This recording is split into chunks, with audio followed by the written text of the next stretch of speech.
Welcome friends. आप सभी शिक्षक अभ्यर्थियों को बहुत बहुत स्वागत है। शुभकामना है कि आप लोगों ने 7वें चरण में जो शिक्षक की बहाली की प्रक्रिया थी उसको आप लोगों ने फेस करते हुए बीपीएससी के जो रिजल्ट आए हैं उसमें आपने सफलता अर्जित की है। अब इसी सफलता के बावजूद इसमें कुछ ऐसे अभ्यर्थी रहे हैं जिनकी कुछ त्रुटियां हैं। उन त्रुटियों को दूर करने के लिए बीपीएससी की तरफ से उनके लिए कुछ सुझाव दिए गए हैं जिससे कि वह भी बेचारे वंचित न रह जाएं इस लाभ का जो उन्होंने परीक्षा दी थी। और टेक्निकल प्रॉब्लम के वजह से, टेक्निकल इश्यूज़ की वजह से उनकी त्रुटि न रह जाए। जहां उन लोगों ने भी क्वालिफाई किया परंतु किसी कारणवश कुछ ऐसे विद्यार्थी हैं जिन्हें सफलता नहीं मिल पाई है, तो उसके लिए भी बीपीएससी के जो निदेशक महोदय उन्होंने कुछ सुझाव दिए हैं। इसी मुद्दे पर हम लोग आज चर्चा करने जा रहे हैं। इससे चर्चा शुरू करने से पहले आप यदि हमारे इस यूट्यूब चैनल पे नए हैं तो कृपया आपसे आग्रह है कि हमारे यूट्यूब चैनल को लाइक, शेयर, सब्सक्राइब करें, जिससे कि आपके लिए शिक्षा और रोजगार के क्षेत्र में विशेष करके शिक्षकों, शिक्षार्थियों, अभ्यर्थियों, परीक्षार्थियों के लिए जो कुछ नई बातें होंगी, सूचनाएँ होंगी, वह हमारे इस यूट्यूब चैनल के माध्यम से आपके पास सबसे पहले पहुँचेगी। तो आपसे आग्रह है कि हमारे इस यूट्यूब चैनल को आप थोड़ा सब्सक्राइब करें, जिससे कि इससे रिलेटेड जो भी सूचना हो उस आप सबसे पहले नोटिफिकेशन के तौर पर पाएंगे। चलिए आगे बढ़ते हैं। आज की जो मुख्य समाचार हैं, शिक्षक भर्ती परीक्षा में 1,22,000 अभ्यर्थी हुए सफल।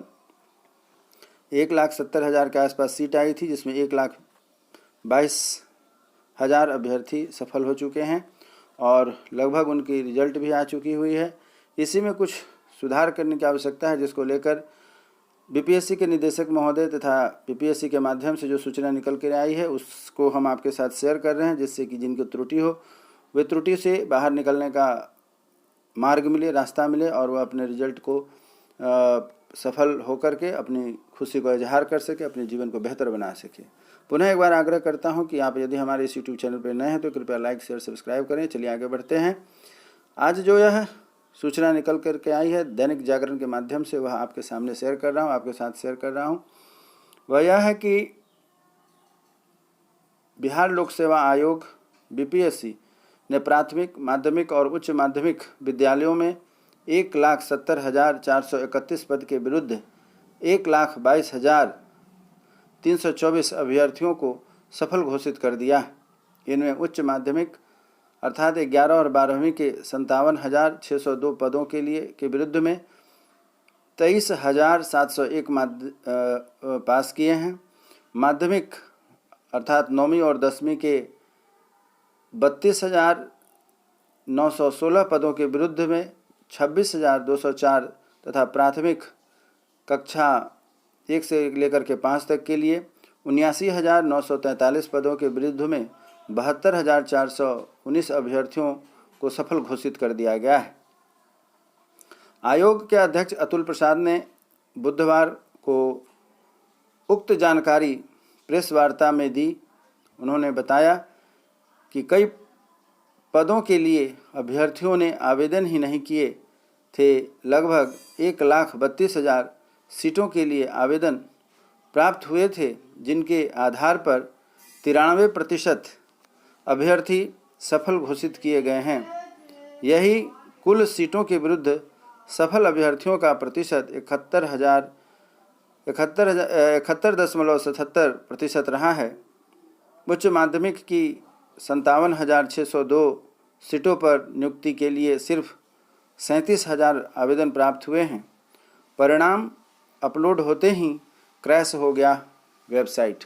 जैसा कि आप सभी जानते हैं कि उत्सुकता अभ्यर्थियों को बहुत ज़्यादा थी, क्योंकि रिजल्ट में देर हो रही थी और साथ ही साथ अभ्यर्थियों की संख्या बहुत ज़्यादा होने के कारण जैसे ही वेबसाइट पर रिजल्ट लोड किया गया, अपलोड किया गया, सभी विद्यार्थियों ने अपना अपना रोल नंबर देखना शुरू किया और इतनी ज़्यादा लोड पड़ने की वजह से, दबाव पड़ने की वजह से परिणाम आते ही, अपलोड होते ही क्रैश कर गया था वेबसाइट, जिसके कारण धीरे धीरे जा कर के सभी रिजल्ट खुले हैं और देर लगी है सबों को रिजल्ट प्राप्त होने में। आयोग के वेबसाइट बुधवार को परिणाम अपलोड होते ही क्रैश हो गया। उच्च माध्यमिक के अभ्यर्थियों को परिणाम अपलोड कर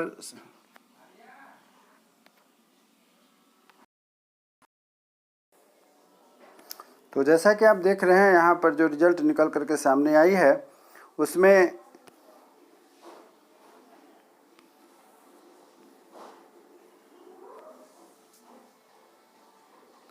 परिणाम अपलोड होते ही क्रैश हो गया वेबसाइट।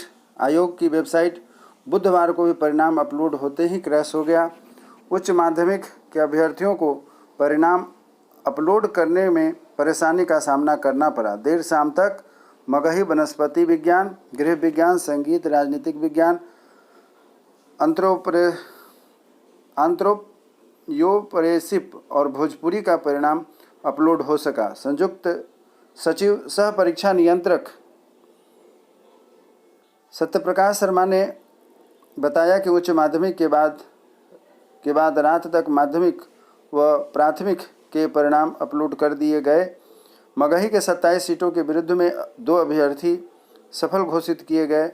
वहीं बुधवार को जारी विषयों में वनस्पति विज्ञान में 2738 के विरुद्ध 669, गृह विज्ञान में 1275 के विरुद्ध में 258, संगीत के 2043 के विरुद्ध में 672, राजनीतिक विज्ञान के 5354 के विरुद्ध में 712, एंथ्रोपोरेशिप के 452 के विरुद्ध में 140 तथा भोजपुरी के 149 सीटों के विरुद्ध में सिर्फ 5 अभ्यर्थी ही सफल घोषित हो पाए। सरकार से निर्देशित मिलने पर वेटिंग लिस्ट वालों को भी मौका। अध्यक्ष अतुल प्रसाद ने बताया कि अभ्यर्थी माध्यमिक और उच्च माध्यमिक दोनों ही परीक्षाओं में सफल हुए हैं। वह किसी एक में ही योगदान कर सकेंगे। ऐसी स्थिति में कई सीटें रिक्त रह जाएंगी। राज्य सरकार से निर्देश प्राप्त होने पर आयोग इन सीटों पर नियुक्त करने के लिए वेटिंग लिस्ट तैयार कर मेधा सूची जारी करेगा। अर्थात वैसे अभ्यर्थी जो अभी वेटिंग लिस्ट में हैं और ऊपर का कुछ सीट खाली यदि होता है, क्योंकि आप जान रहे हैं कि सीट से कम अभ्यर्थी पहुंचे थे और ऐसे कुछ अभ्यर्थी हैं जिन्होंने माध्यमिक और उच्चतर माध्यमिक दोनों ही परीक्षाएं पास की है, तो निश्चित रूप से जो माध्यमिक की सीट खाली होंगी, चाहे प्राइमरी की प्राथमिक स्तर की सीट खाली होंगी, उन सीटों पर जो बच्चे वेटिंग में हैं उनको मौका दिया जाएगा, आगे उनका नाम लिया जाएगा जिससे कि वो भी नौकरी पा सकेंगे। उन्होंने बताया कि परिणाम पूरी तरीके से औपबंधित है। कई अभ्यर्थियों ने CTT उत्तीर्ण आदि से संबंधित अर्हता की जानकारी आयोग को उपलब्ध नहीं कराई है, फिर भी उनका परिणाम जारी कर दिया गया है। सत्यापन के दौरान सभी दस्तावेज उपलब्ध नहीं कराने की स्थिति में उनका परिणाम रद्द कर दिया जाएगा। यहाँ देखिए एक बहुत महत्वपूर्ण बात निकल के जो सामने आई है, आप लोग इसको ध्यान दीजिएगा। इसमें साफ साफ कहा गया है कि यदि आपके डॉक्यूमेंट्स में कहीं कमी रह जाती है, डॉक्यूमेंट्स आप पूरी तरीके से उनको प्रस्तुत नहीं कर पाते हैं जो कि रिक्वायर्ड है, तो आप ऐसी स्थिति में अपनी रिजल्ट होने के बावजूद भी आप इसके अयोग्य साबित हो जाएंगे। तो इसमें अब आगे आपकी जिम्मेवारी बनती है कि अपने जो रिक्वायर्ड डॉक्यूमेंट्स हैं उसको आप फुलफिल करें, जिससे कि आपकी नौकरी पक्की हो सकेगी। कुछ बातें और हैं जो यहाँ बहुत महत्वपूर्ण रूप से आपको जानने की आवश्यकता है कि क्या कहा गया है। इसको आप ध्यान से देखिए कि क्या कहा गया है। क्या है कि त्रुटि होने पर दोबारा अपलोड करें प्रमाण पत्र। यदि कहीं पर किन्हीं को लग रहा है कि कहीं त्रुटि हो रही है, एरर आ रहा है, तो ऐसी स्थिति में आप दोबारा अपने डॉक्यूमेंट्स को अपलोड करें, उस पर भी आपका काम हो जाएगा। BPSC के द्वारा सफल घोषित शिक्षक अभ्यर्थियों को आयोग की वेबसाइट पर अपलोड दस्तावेज प्रमाण पत्र संबंधित जिलों में बनाए गए केंद्रों पर अनिवार्य रूप से सत्यापित कराना है। अर्थात जिन लोगों ने अपनी परीक्षा या पास की है उन्हें दोबारा अपना डॉक्यूमेंट वेरिफिकेशन कराना होगा। अध्यक्ष अतुल प्रसाद ने बताया कि यदि किसी अभ्यर्थी के दस्तावेज और प्रमाण पत्र की प्रिंटिंग ठीक नहीं हो पा रही है तो उसे दोबारा अपलोड कर डाउनलोड करें। अर्थात जिनकी प्रिंटिंग सही नहीं आ रही है उनके लिए यह काम है। आयोग की वेबसाइट से बिना डाउनलोड किए गए दस्तावेज और प्रमाण पत्रों को सत्यापन नहीं होगा। यदि कोई अभ्यर्थी CTT क्वालिफाइंग किए और अपना अंक या प्रमाण सर्टिफिकेट वेबसाइट पर अपलोड नहीं किए हैं तो उन्हें अब फिर से कर लें। अपलोड करने के बाद उस पर वाटरमार्क और रजिस्ट्रेशन नंबर अंकित हो जाएगा। आयोग की वेबसाइट www.bpsc.bih.nic.in पर विस्तृत जानकारी अपलोड की गई है। इधर बीएड अभ्यर्थियों के परिणाम को लेकर प्रेस वार्ता में पूछे गए सवाल पर अध्यक्ष अतुल प्रसाद ने शायराना अंदाज में कहा कि दर्द दिया जिसने दवा भी वही देगा। अभ्यर्थी से कहा, हम लाए हैं तूफान से कश्ती निकाल के। आयोग का कहना है कि बीएड अभ्यर्थियों को सुप्रीम कोर्ट के आदेश पर परिणाम से वंचित किया गया है। उन्होंने यहाँ पर दी गई कुछ बातों को इंडिकेट करने का प्रयास किया है कि बहुत मुश्किल थी बीपीएससी के द्वारा इतनी बड़ी परीक्षा आयोजित करवानी, जिसका उन्होंने परिणाम आपको यहाँ दिया है। इसलिए आप जो यहाँ उन्होंने बात कहा है, जो दर्द भी जिन्होंने दिया दवा भी उन्होंने दिया है, ऐसा कह के उन्होंने अपने शायराना अंदाज में कहा। और वहीं दूसरी तरफ हम लाए हैं तूफान से कश्ती निकाल करके, अर्थात यह हुआ कि बहुत मुश्किल से आप लोगों की इतनी बड़ी परीक्षा आयोजित की है और बहुत कम समय में की गई है। यह अपने आप में एक बहुत बड़ी कीर्तिमान है और लगभग त्रुटि विहीन यह आपकी जो परीक्षा हुई और उसके बाद आप लोगों की ज्वाइनिंग होने जा रही है। अपने आप में बीपीएससी इसके लिए निश्चित रूप से प्रशंसा का पात्र है, धन्यवाद का पात्र है। कुछ और बातें इससे निकल करके आई है सामने, उसे भी आप लोग देखते चलें। नियुक्त शिक्षकों को ऑनलाइन आवंटित होंगे स्कूल कहाँ मिलेगा, कैसे मिलेगा, इस पर भी अब आपकी अपनी नहीं चलेगी।